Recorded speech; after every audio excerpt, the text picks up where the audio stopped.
Welcome to All About Bass.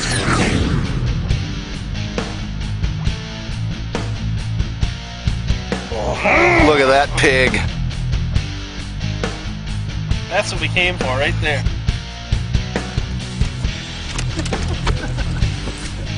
You don't get excited about those kind of fish. You have no business fishing. It's actually kind of like Christmas morning for the bass fishing in Minnesota. Today's the bass opener. What we're going to do is kind of create a little tournament style fishing. We're going to try to catch 5 fish for 20 pounds, about 6 hours today. Probably have spawning, post-spawn conditions. They're probably just getting done spawning right now. We got some easy conditions, so probably a good chance to catch some fish on a reaction bite as well as some soft bites. There are definitely a lot of 4 and 5 pounders in this lake, so we should absolutely do a good job at catching them today. Let's go catch some fish. I'm trying to figure out whether they're spawning or whether they're already done spawning. This should be a shallow. Definitely a certain percentage of fish that are done spawning. It's still early enough in the year, even though the water temp's in the upper 60s, that there still should be some fish spawning. Even in post-spawn, a lot of them larger fish that we're looking for will hang around in the shallows or close to it and kind of recuperate before they move to their summer location. So in bass fishing, when you're fishing, you know, in a team tournament, or you're fishing kind of like simulated team tournament like we did today, a lot of times you start out with different baits to try to see what's going to work. When you're fishing in a team tournament or with your buddies, if one guy's throwing a frog, the other guy can have a soft plastic like a ring fry or a Senko, and it's a good follow-up bait for bait that won't commit to the frog. Right behind it.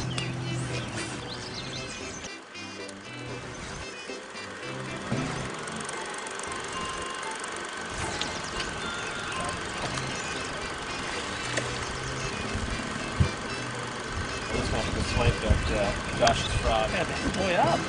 It's there. I went with the ring fry because I was very confident that was going to be the deal today. Josh, he threw a frog, he threw a jig. Came up and slashed it, and I was swimming it in. It's far cry from 20 pounds. The reason I went with the ring fry bait today is, we're spawn, post-spawn. Bluegills are a big predator around bass, nesting and protecting their fry. So the ring fry, unlike other French fry baits or a Senko bait, has a little better profile that really emulates a bluegill. Once the water is a little off color, those ribs actually move a lot of water, and even though it's really subtle, it does put out vibrations that the bass find pretty easy. It's nice and soft, it's got a good scent. It shimmies kind of like a Senko, but it has a better profile to imitate the bluegill, and that seems like it really triggers a lot of bass this time of year. Here's a bag of baits.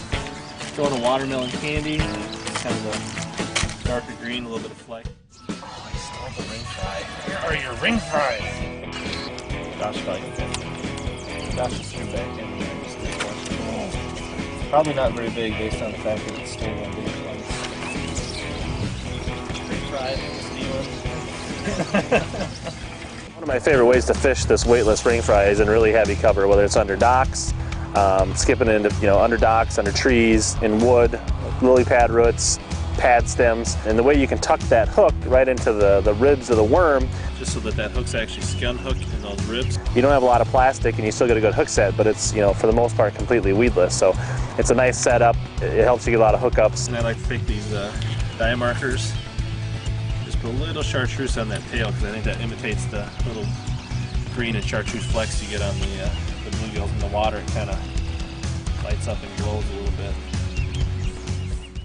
Swimming it over here in open water, he kind of followed it and slashed at it.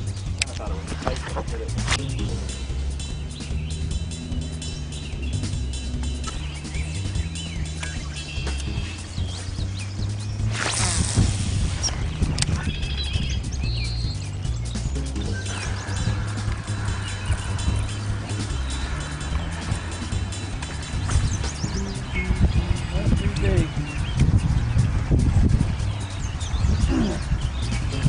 Little guy on the ring fry, just kind of throw it in the pad pockets, let it flutter down.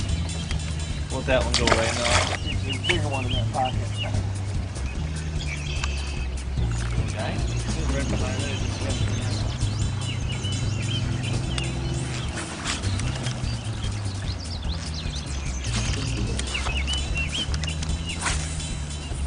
There's one.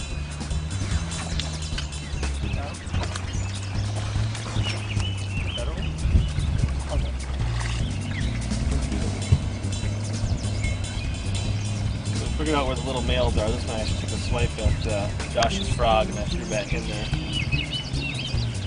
I caught a lot of fish on it before Josh switched over. Why did it take so long? Mainly because bass fishermen in general are a stubborn breed of anglers. So part of the reason Josh was slow to get on the ring fry, I may or may not have took the liberties to take the rod that he had already rigged up with a ring fry and use that. Kind of nice for this, isn't it? He was kind of joking, is anybody going to hook up ring fry for me, or are you going to keep using my rod? I elected to keep using his rod, let him go to hook up his own ring fry on another one of his rods. It's just a little game we play on the boat. Don't be afraid to borrow your buddy's equipment without them seeing you.